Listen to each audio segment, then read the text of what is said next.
literally just started as fun and just kind of took off without any of us expecting it to. And it's still fun and always will be fun because it's beer. Yeah. So I can't not work on that. Welcome to the Active Marketer Podcast, where we talk about how to design, automate, and scale your business to the next level using sales and marketing automation. You can find out all the tips, tactics, and techniques you need to get more customers and sell more stuff over at theactivemarketer.com. Now, here's your host, Barry Moore.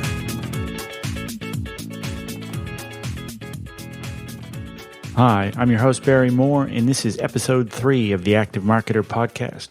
If you'd like all the links we mentioned and all the show notes emailed directly to you every week so you don't miss a thing, just head over to theactivemarketer.com/podcast and sign up. This week we have a really great interview. It's with serial entrepreneur Dan Norris.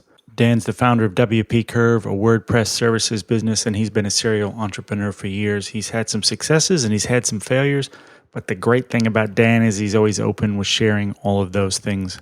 So you can follow along with what he's doing, his income reports, what's working, what isn't working, so that he can share that information with the other entrepreneurs out there. I really like that quality about Dan. Our 3 pillars at The Active Marketer are design, automate, and scale. So this week we're going to talk to Dan Norris about designing a business with growth in mind. All right. Welcome to Dan Norris. Dan, how are you today? I'm great, thanks. How are you? Good, thanks. You. We're kind of at opposite coasts here. I'm up on the sunny coast. Dan's down on the Gold Coast, and it's not really the Sunshine Coast today up here. I don't know what it's like down there. Much the same. I was up there 2 or 3 weeks ago, actually. I like the Sunshine Coast. I haven't been there since we moved to the Gold Coast because it used to be just as quick from Brisbane, but now it's like 3 hours for me to get there. But it's a nice spot. Fair enough. I want to get Dan on the show today to talk about a few things. One of the things I really like about Dan is his kind of entrepreneurial journey and how open he is in sharing that journey with everybody else, and plugging away all these years and months trying to really fulfill his entrepreneurial journey, and then finally kind of struggling with Informally, and then kind of hitting it out of the park with WPCurve. So, first of all, congratulations with all your success over there. That's really great to see. Yeah, thanks. Yeah, I mean, I think it's still early days, but it's been an amazing year. That's for sure. Last year I sat down and wrote like a summary of last year and what I'm planning on this year, and it's a really, really good time. I'm really excited about this year. I think it's going to be huge. Yeah, for sure. And in the WPCurve journey, for those of you who aren't familiar with it, is probably a journey that any entrepreneur would be happy to go on. So I thought we might talk about that a little bit. Starting with, maybe tell us a little bit about how you kind of, not necessarily wound down Informally, but jumped from Informally over to WPCurve. Yeah, well, I spent a year working on a software product that really no one wanted, and or at least not enough people that I could get to wanted to pay me for, which is the most important thing. And I really didn't want to get a job, although I was thinking the other day how like my absolute worst case scenario was getting a job, and a lot of people around the world that would be their absolute best case scenario. So, I mean, it's never really that bad in Australia, but in my head, getting the job would have been the worst thing in the world after being an entrepreneur for 7 years. So kind of out of desperation, I launched WPCurve. I did it in less than a week, and we just, for whatever reason, I think it had a lot of the elements of a good idea, and I had the right audience for it. And through luck or whatever else, I was sort of the first person to do this idea of unlimited WordPress jobs for a fixed price each month, which is sort of everywhere now. But 18 months ago, I think we were the first people to do that. And it just took off. I mean, the first week we had 10 people sign up, and every week since we've had about that many, and even more recently. I think we're up to 750 customers now after 18, 19 months. And how did you first get the idea for WPCurve? Was it just talking to other people in your circles of friends? Not really. It's sort of hard for me to know exactly where my ideas come from, because I listen to a lot of, I pay attention to a lot of startups and what they're doing. So I watch things like This Week in Startups, and I entrepreneurship forums, and like I listen to lots of podcasts every day, every hour of every day. I'm thinking about businesses. So I think the WPCurve idea probably came from a range of different places. One was startups that were emerging around the idea of doing small fixes for websites. The other one was just my audience and just constantly emailing my audience each week and, having people ask me all the time, how do they fix all these problems? And I wasn't in a position to help them. And also just the failures that I'd had in the past around, like, I definitely didn't want to start an agency, and I kind of knew the pitfalls of that model. And I wanted to bring some of the high growth startup type elements through into whatever business I started. But I had to go with services because I had no time left. I had a couple of weeks before I had to get a job. So I kind of just combined all of that and came up with the idea of doing a monthly unlimited. I mean, the unlimited idea was really just based on the idea that people don't want to abuse the service and get 50 jobs each month, but people also don't want to have to make that. They don't want the uncertainty. Yeah, like so I only get 5 jobs this month. Should I send this one or not, or whatever? Yeah. So before that, it was people who did like the monthly plan thing. It was like, oh, you get 5 jobs a month or whatever, and then after that you get X. And then if the job's bigger than 30 minutes, you pay. We do a quote and you pay a couple of $100. But with WPCurve, I just said it'll be a monthly fee. It'll be unlimited, so you don't have to worry about that. The price won't change. If there's any jobs outside that, we don't even do them. We won't quote them. It's just this is the service. And for whatever reason, that kind of resonated with people. Yeah, really cool. And I think, do you think one of the reasons it's been so successful is just the flat out simplicity of the whole thing? Yeah, I'm thinking more and more about this because I talked about this quite a lot in my book about the different elements of having a high growth business idea, and one of them is just the fact that it's simple and referable. But I think a better way to put it is, which is a quote I picked up from The Prophet, the TV show, is brands should be conversational. And I think that quote kind of sums it up in that people like we grow through word of mouth. So we come up in conversation because people see us all over the place, but also it's a concept that people really find it quite easy to understand and to tell people about.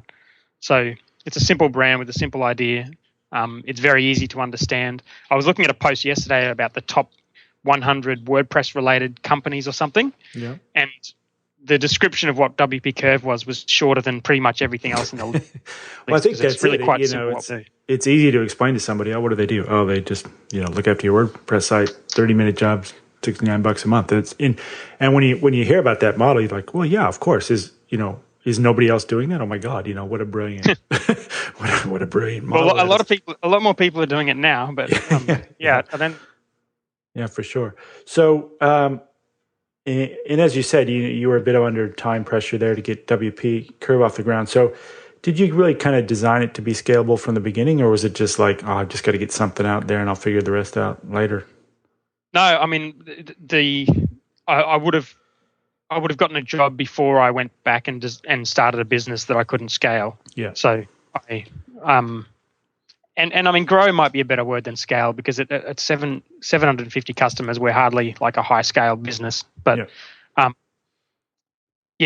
definitely I thought about the elements of like what startups look like, and like what is it about them that help them grow. And I wanted to build those things in as much as I could into the service. And I've written a lot about it since, and particularly in the book.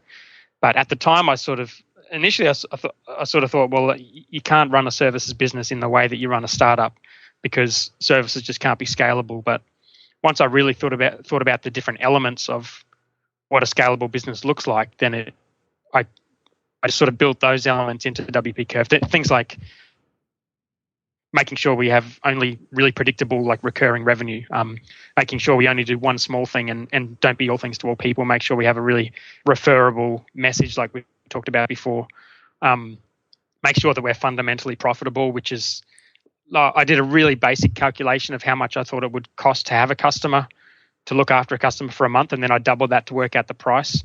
And to this day, it's more or less accurate. So that's some of the things that were going through my head at the time, and that have turned out to be pretty close to reality. And in those early days, I know a bit of the story from reading the 7-Day Startup, but how long was WPCurve just Dan Norris and his mobile? Yeah, so I did launch with the promise of 24-hour service, which again was just about making people not needing to think about it. So like if you're in the US and you've signed up with an Australian who's going to support your website, the first thing you would think is, well, when is that person online? Or if you use an agency and you send them an email, the first thing you think is, well, they're probably not online, they're probably asleep. So it needed to be 24 hours a day, so just to take that decision-making process and that doubt and confusion out of it. And early on, it was just me with a mobile phone next to my head, like he said. And I'm not sure how long. Alex came on board probably 2 months into the launch.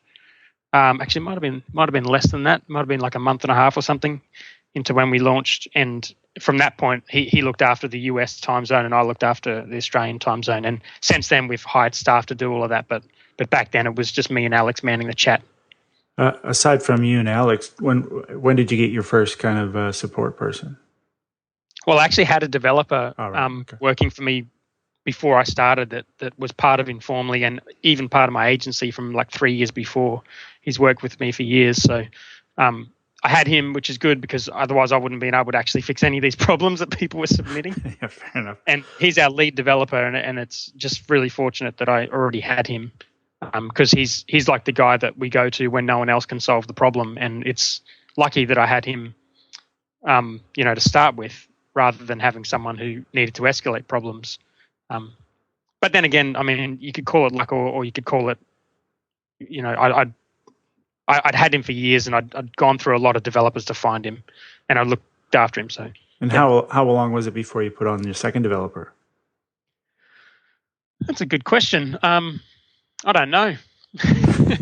I know. I sort of estimated that we would need one developer for every 30 clients.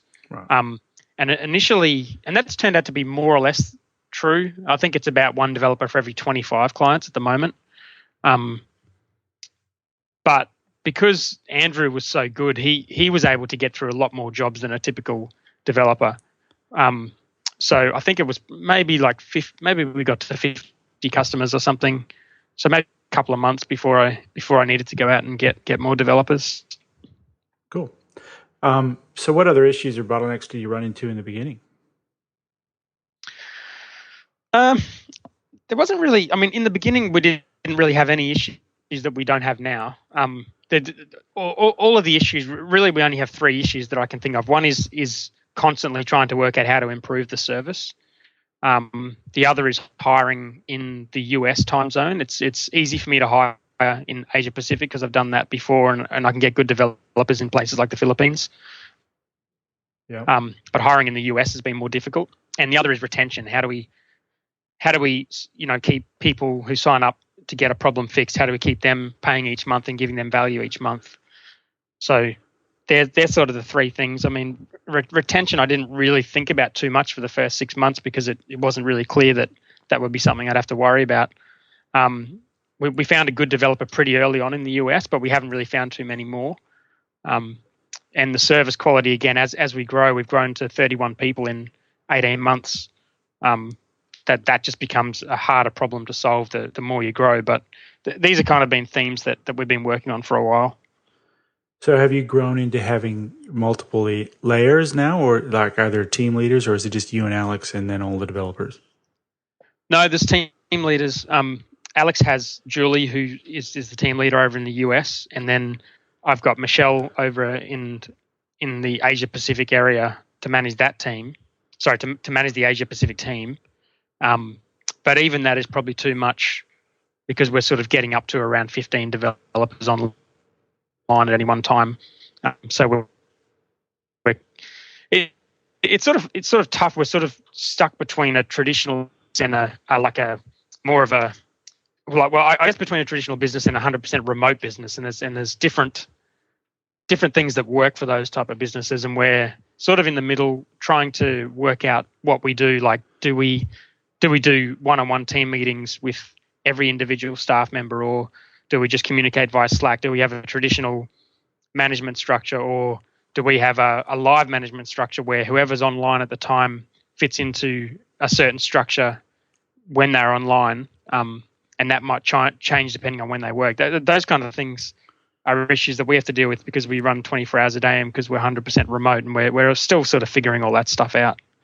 Yeah, and my other question was around, now that you're getting to that level where there's team leaders in a bigger team, like 30 people, is that adding to the cost base? And will $69 a month still be a viable fee for what your cost base has become, or is becoming? There's probably two answers to the question. One is I had planned a management percentage into that planning originally, so I had made some assumptions around how many developers we had and whether we would need a team leader for that many developers and how much that would cost. So that was sort of all built into the pricing.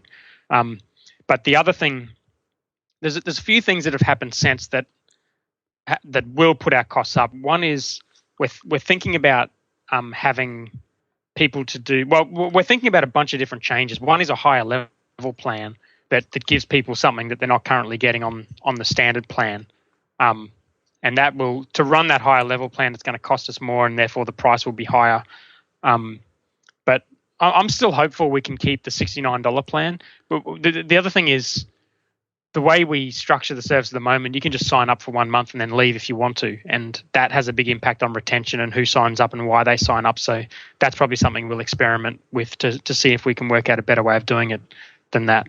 Yeah, I wanted to loop back to that retention issue that you mentioned before. So are you having a lot of churn, or is it at a manageable level? And are you finding that you get a percentage of people who sign up and then just find that they don't use the service enough to kind of warrant staying there?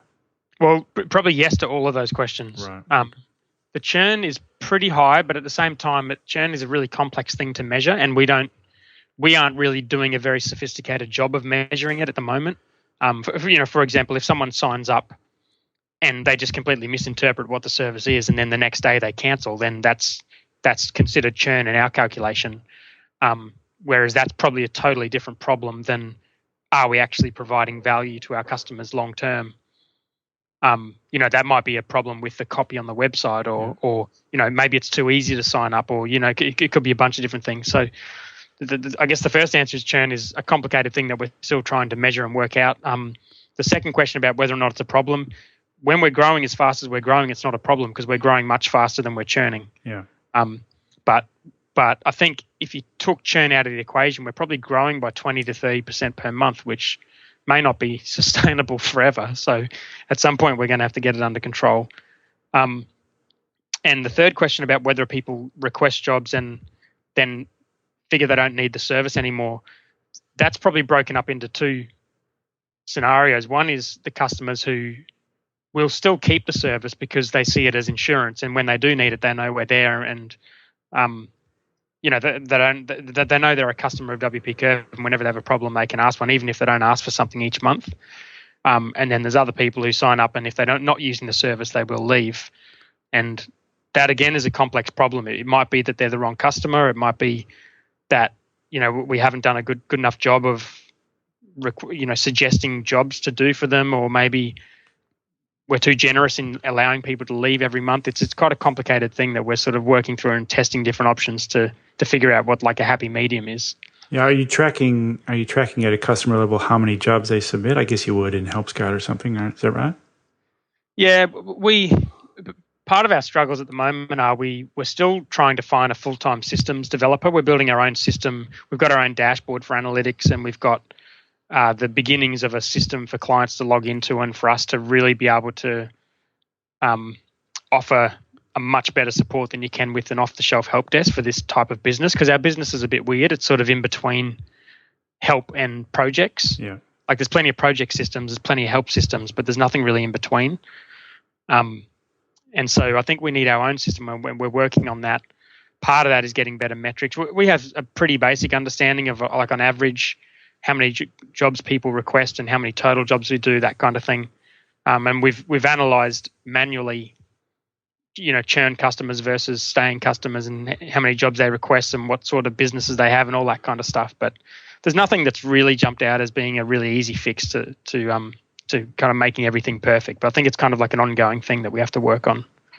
Well, I was just asking because I was wondering if maybe if you've got some clients who aren't submitting jobs for like 2 months, you could put them onto some sort of nurture sequence that says, hey, did you know this is the latest, these plugins have been updated and here's the latest thing, and try and get them into engaged and use at least 1 or 2 jobs a month to try and just keep them engaged in the WPCurve kind of crowd, if you know what I mean. Yeah, we do that already. Yeah. And it's had moderate success. I think there's a better way we can do it. At the moment, we just send a weekly tip for our professional customers. Every month we go in and we actually make a suggestion for what they can improve on the site, and we go in and upgrade plugins and that kind of stuff. So they're getting something each month anyway. Yeah. For the standard customers, we send an automated email each week with a different tip on something they can improve. But I think we can make that process a little bit better, and we're working on how we do that. Cool. Has anyone ever taken advantage of that unlimited clause in the unlimited support? Yeah, there've been a few. There's sort of natural limiters to it. So you can only request one job at a time, and typically the turnaround time will be sort of 8 hours or so, which means if you're a normal person working a normal day and you request a job, it should get done that day, but it might be the next day in terms of when you're online and when you're checking your emails and that kind of thing. So like, unless you're literally sitting there at your computer replying back to request a new job exactly when that one closed, it's kind of hard to do more than one job a day. Yeah. So there's that, and there's also, it's just for one website. So it would be really unusual for one website to have more than, we have had situations where someone's requested like 30 jobs in a month. But normally that is when they don't actually have a live website and they're trying to use the service to build a site instead of support an existing site, and that's not something we support. So if we see that happening, then we'll just tell them like this is a service for existing sites, not for new websites. Fair enough. And how did you decide on, when you were doing your kind of cost analysis and planning, like what the customer to developer ratio was going to be? Is that just from experience at Informly? No, I guessed it originally based on how many jobs, how many problems I thought someone is likely to have on their site, how many jobs they're likely to request each month, and how much fat needs to be built into the process. Like it's all well and good to say that a job is 30 minutes, but in reality, from start to finish and with back and forth and with project management and with, logging in and all that kind of stuff, and with staff breaks and everything, it's probably going to be at least double that for the actual developer. Yeah, sure. To do the job. So like a developer is probably not going to get through more than about 8 jobs in one day.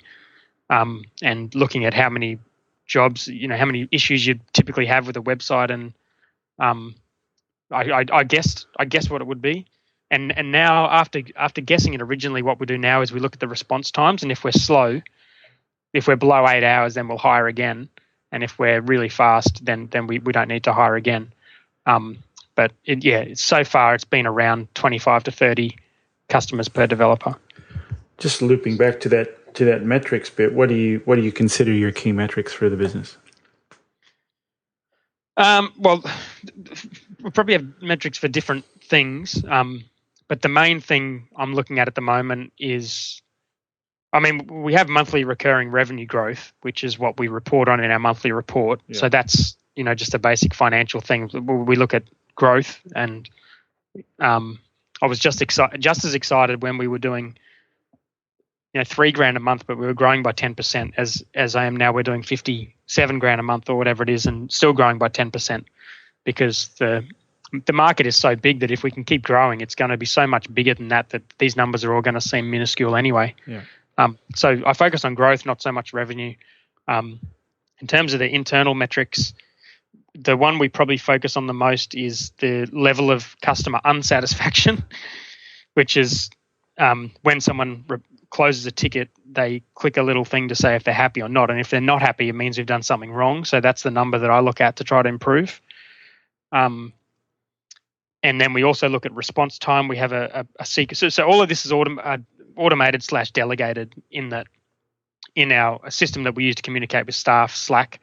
Yeah. Our assistants go in there every day and post the stats from Help Scout and from the various places to tell us what the previous day's satisfaction rate was, what the average response time is to tickets, which is the big one that we use for hiring.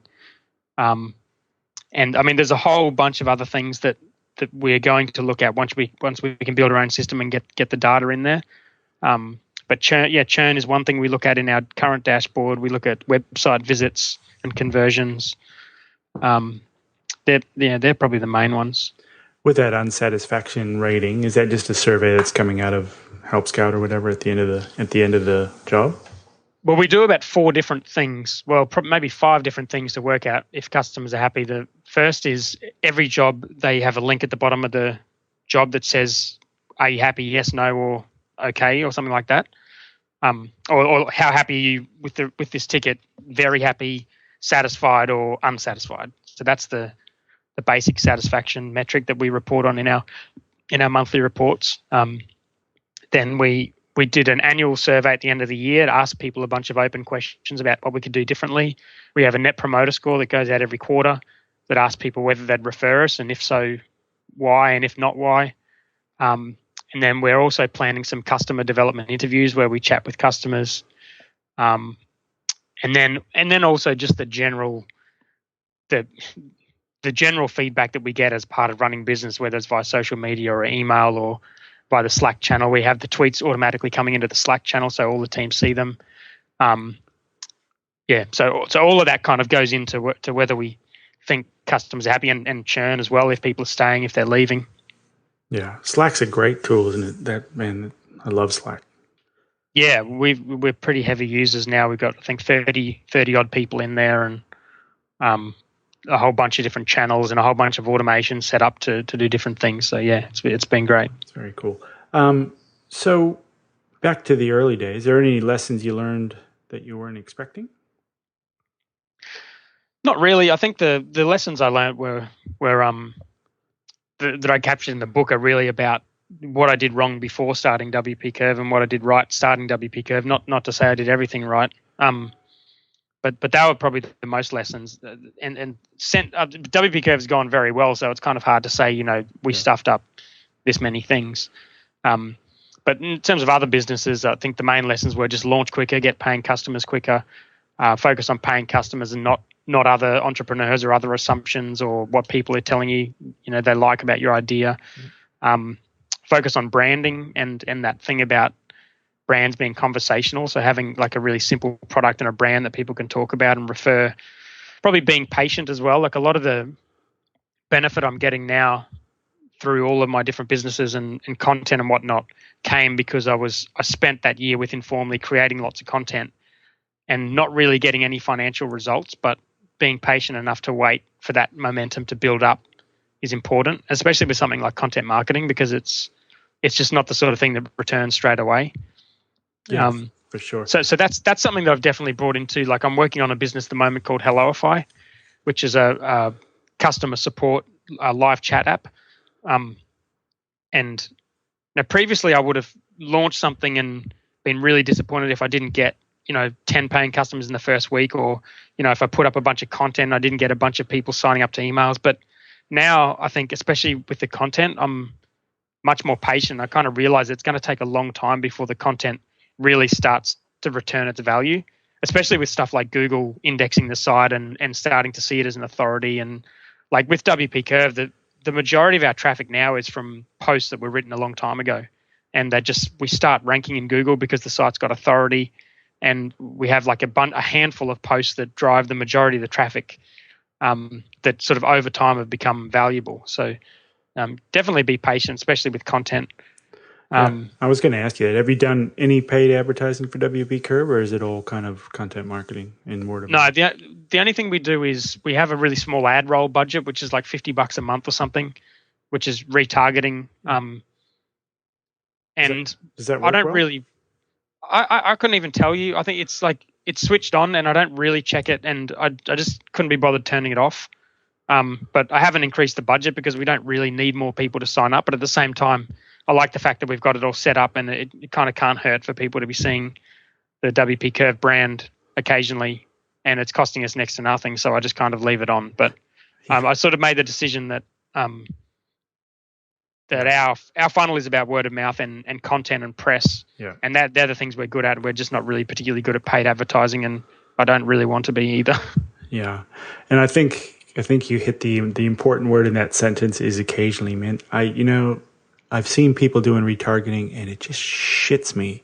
I saw this one brand. I had a look at their web page on their website or something, and their remarketing has been following me around everywhere for weeks. Like I literally every time I open computer, there it is, and it's now gotten to the point where it's just hurting their brand rather than helping it. I'm just like, I don't want to have to dive in and get rid of cookies on my machine just so I don't get harassed by somebody. You know what I mean? So I guess I don't really want to annoy people too much. So that's part of the reason I don't increase the budget, because I'm sure it's showing occasionally for people, but it's pretty rare for someone to tell me, I saw one of your ads.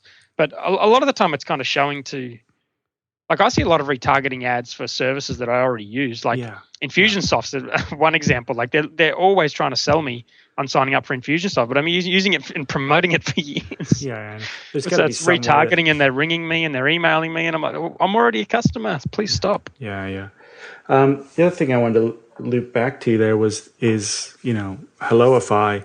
I guess you must just be like an addictive overachiever and entrepreneur, that you've got this great business in WPCurve that's growing at a nice sizable rate, and then so of course you're going to go off and start a couple more businesses at the same time. Like, so what was your? I know you've got Helloify, and you've also got the brewery stuff as well. So what was the impetus behind Helloify? Well, that was just there's a few things there. One is that I really love working on software, and Luke, who I work with, has been working on that for a year, and was kind of keen to launch it. And he's just working by himself, and I guess in a situation like I was before, where you're working on something yourself, and it helps to work with other people. So there's that, and there's also I like to work on stuff that I'm interested in, and I think if I spent all day just working on the one thing, eventually I get bored. So what I prefer to do with WPCurve is to work out what the problems are and how I can solve them, or how the team can solve them, and do that as quickly as possible, so the team kind of looks after a lot of what happens without me. And the team's really good at actually following procedures and doing automated tasks that pop into their queue and that kind of stuff. But I'm useless with that sort of thing. So it's sort of bad for the business if I work too much on it, but it's good if I can get in and set the processes up and work out where the problems are, and kind of work on interesting solutions to these problems and that kind of stuff, which I do. But with any task, I end up getting bored. So my thing is trying to work out how to delegate it. And we've done that with the content now. I've got Kyle managing the content and a lot of guest writers and the systems and all that kind of stuff. And my involvement is sort of more like on the edges, and more like the really strategic fundamental stuff that me and Alex kind of spend hours talking about is the stuff that we do, that the operational stuff we don't really do, and the sales we don't do at all. So it's really just working out where the big problems are, where the big opportunities are, and how we build systems. And God, I sound like some sort of corporate person, but it is literally about writing Google Docs. Yeah, I spend my time writing Google Docs. That's it. You want to own a business, not necessarily run a business. So I think you're doing exactly all the right things. Fantastic to see that you can get it up and running, still be in there when you want to be in there, but still step away when you want to step away and look at other stuff. That's great. Yeah, and the black and the Helloify stuff's really interesting, because I think there's a really big opportunity with a couple of ways we're approaching it, and that hopefully as that kind of stabilizes and we get more momentum with that, I think towards the end of this year it's going to be really interesting.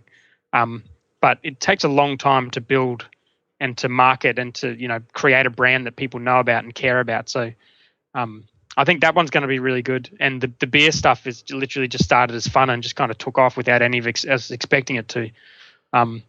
And it's still fun and always will be fun because it's beer. Yeah. So I can't not work on that. And what do you attribute that to kind of take off of the beer business to? Just your prowess at content marketing, or Anything? No, I think well, I think that it's the team is a really interesting group of people for one. So there's three of us. Eddie is my best mate. He knows every person in the craft beer industry, knows everything about beer, and everyone loves him. So like he's like the exact sort of person you want to have. Like if someone's going to go into a bar and ask someone if they want to buy you beer, you want Eddie doing that. You don't want a sales guy. You want someone like Eddie. Yeah, glad handing everybody. Yeah. Yeah, and Govs is an actual brewer, and he's brewed probably most of the best beers that you can get in Queensland at any given time. And so we've got the advantage of actually being able to make good beer, which helps. And then I've got all of the online stuff covered, and the branding and the content. The content in particular is not something people do a lot of. Like there's beer bloggers that write about beer, and there's beer companies that kind of put up blog posts about events they're launching or beers they're launching or whatever. But there's not that many beer companies that actually do content the way I think you should do content, which is just to write interesting stuff. Yeah.